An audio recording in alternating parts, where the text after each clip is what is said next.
Welcome to the Slightly Greener Life podcast. This is your host, Tanya Harris.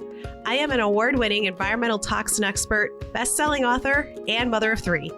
I created this podcast as a place to help busy moms ditch the overwhelm and start living a low-toxin life.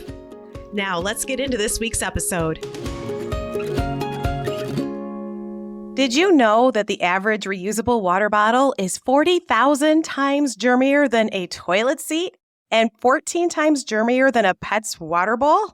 Gross. And yep, that's what a study by Water Filter Guru found out. So a few months ago, I was excited to be asked by Southern Living to weigh in on some questions about how often to clean your water bottle. And I really thought that I knew. I thought this was going to be easy, but I was still shocked by some of the statistics, like that one. And then I asked my kids how often they clean their water bottles. And I really shudder to think. To be honest, I don't remember what they said because I seriously think I am blocking the answer from memory. And remember, they are 19, 21, and 25. So I really don't have much control of their water bottles anymore, or really anything. So all I can hope for is to give them the info and hope they do the right thing eventually. All right. So how often should you clean your water bottle? The short answer is at least once a day. And just rinsing it out, thinking it's just water in it, doesn't count. And I can say that because that's how I used to think. I've always been really careful and I've washed the lids frequently, but I'm guilty of not doing as thorough of a job as I should when it comes to washing the rest of the water bottle. So you don't necessarily have to do a full clean in between each use if you're just refilling it throughout the day, but you do need to clean it with soap and water once a day at least, and it needs to be sanitized at least once a week. But there are a few things that might affect that once-a-day wash. For example, if you're sick, you want to wash it out more. Or even if you're eating while you're using it, it should be washed out and not just rinsed in between each use. Also, wash it more frequently if you're drinking a sugary liquid, like either a powdered drink or a sports drink, because sugary liquids and like powders or sports drinks that are left in the bottle for longer periods of time can accelerate the growth of mold no matter what the material the bottle is made of. Now that we know how often to clean and sanitize water bottles, let's find out a little more about the safest options. When it comes to the bottle, most water bottles are opaque, so like the plastic and stainless steel, which makes it easier for mold and bacteria to grow because then the environment is really dark and damp. And things like mold and other bacteria can cause a variety of different health effects. We might experience them right away or we might not, but either way, they could be contributing or causing many different symptoms or health problems. And things like congestion or allergy-like symptoms, headaches, brain fog, and they can also contribute to depression and anxiety, especially in those people who are already sensitive or allergic to molds or who have a respiratory disease already, including asthma. And then besides the fact that plastic water bottles can contain toxic hormone-disrupting chemicals, even the BPA-free ones, so listen to episode 7 for more info on that if you haven't already. But plastic water bottles can break down over time, and that can create small cracks and crevices where even more bacteria and mold can hide out. And then studies have also found that microorganisms can attach better to plastic than to glass or stainless steel. But stainless steel bottles are not always the best option either. They're best used for cold water and not hot liquids or acidic beverages like coffee, because they can break down the surface, causing the chemicals to be leached into the beverage. So nickel is also a concern when it comes to stainless steel, because the addition of nickel is added to stainless steel to improve its performance and durability. But under certain instances, the nickel can leach into the beverage, especially with those high acidity liquids, which is a concern for some people who may have a nickel sensitivity. And the same goes for stainless steel cookware if you listen to that episode. Cooking foods like tomatoes or wine or citrus juices is not recommended for that same reason. So if nickel sensitivity allergy is a concern, this may not be the best option for water bottles or for cookware. So either way, when you are using a stainless steel bottle, ideally make sure you're only using cold water and not any hot liquids or sugary or acidic juices. Okay, so not only does the material of the water bottle matter, but the type of lid is also especially important. A company called Treadmill Reviews tested different types of lids and found that 99% of germs on squeeze-top bottles and 98% of germs on screw-top bottles are the harmful kind.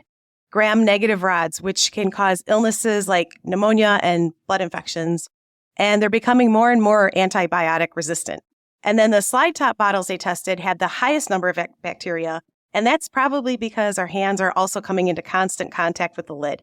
So approximately 50% of the bacteria on those lids was found to cause harm. So in addition to the gram-negative rods, they also had gram-positive rods, which can lead to skin infections and other illnesses, including pneumonia. The straw top bottles tested by Water Filter Guru had 14 times the amount of germs as an average PET bowl. So then what's the best lid for a reusable water bottle? Well, Mamavation has a great report on water bottles and recommends a screw top lid because there's no plastic or other material that is touching the water as you drink it. And I agree, also because most of the other lids get touched by hands constantly. But with a screw top lid, you're not necessarily touching the neck of the bottle where you would normally be drinking from. Overall, I think the type of reusable water bottle I would recommend would be a glass water bottle with a screw top. So glass is a safer option because, again, it's a material that microorganisms don't as easily attach to, and it allows light to come through, not creating that dark environment that is more conducive to creating mold. A brand I really like for this is Life Factory because although a glass water bottle sounds scary, it has a sleeve of silicone over it, making it much less likely to break, which I have accidentally tested that theory several times and it hasn't broken. As for me personally, though, I don't love the extra work of hand washing my reusable water bottles. And I will admit, drinking from the same top all day in the same spot does freak me out for some reason, and it always has. So I usually just have a reusable water bottle with me if I'm going to be gone for a few hours during the day without access to water. And in that case, I just bring my Life Factory bottle with me. And I swear this podcast isn't sponsored by them right now. Maybe that'll change, who knows? But as of right now, it's just a product that I love. Anyway, and when I'm working from home, I typically just use a regular glass. So there are a few different ways to clean and sanitize water bottles, but I'm not going to go into that here because I think hearing me read step-by-step instructions for this would be more than a little boring. So I'll put those instructions on my website at slightlygreener.com/episode 24, along with some of my favorite stainless steel options, if that's the route you choose to go, and glass options too, because I think those are probably the two best options for water bottles. So be sure to check that out because I'll talk again about how to clean, how to disinfect, and what I put into the dishwasher and why. In the meantime, I'm going to go remind my kids to wash their water bottles. So thank you so much for tuning in, and I'll see you next week. Looking to create a healthier home, but feeling overwhelmed by the thought of making big changes? Learn how my book, The Slightly Greener Method, Detoxifying Your Home, is easier, faster, and less expensive than you think, can offer the perfect roadmap to help you create that healthy and safe home. With this step-by-step guide, I'll show you how to focus on micro habits and gradual safer product swaps to reduce the toxins in your home. My book will provide an easy, actionable plan so that you can finally enjoy the healthy haven your home was meant to be without being overwhelmed or breaking the bank. Discover which toxins to avoid depending on your own family's unique needs, what labels mean, and 4 simple steps for a quick jumpstart towards a less toxic home right away, plus additional resources like safer brands and websites and apps to specialize in safer shopping options, and a dedicated book website with downloadable cheat sheets and guides to take with you on the go. Pick up my book, The Slightly Greener Method, today, available wherever books are sold. Thank you so much for tuning into this episode of the Slightly Greener Life podcast. Please take a moment to subscribe to the show, and then be sure to share it with a friend who you know wants simple steps to living in this complex world. I'll see you next time.